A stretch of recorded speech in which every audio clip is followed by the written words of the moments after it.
Michael Scott's golden question: would you rather be feared or loved? The question in which he lives his life by. Today I'll be reminiscing over some of the moments that we got to share with Michael Scott throughout his career at Dunder Mifflin.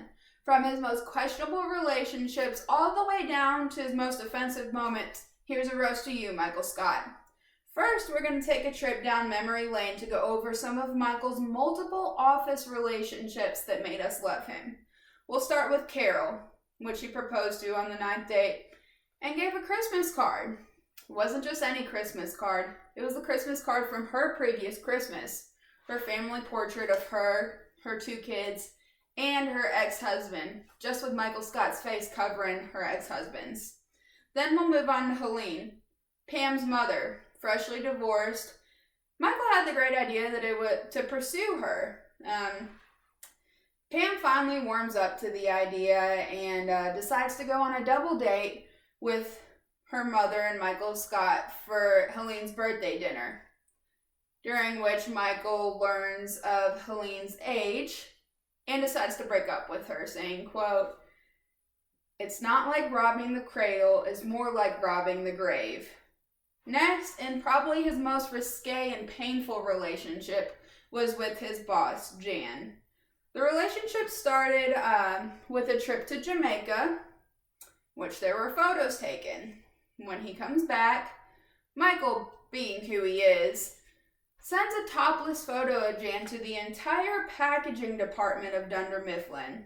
This leads to her getting fired from her job, obviously, and following that, Michael decides to break up with her by leaving her a voicemail after their 3-year relationship. Next is Holly. Last and definitely not least, she was the perfect match for Michael. It truly showed us the inappropriate, naive, good-hearted person that he was. He decides to move to Colorado with her to take care of her parents and always keeps 2 phones on him so he can show everyone all of the pictures that he has of their 2 children together. Next, we'll move to the offensive moments that has definitely made us fear you and the fact that you're in charge of us.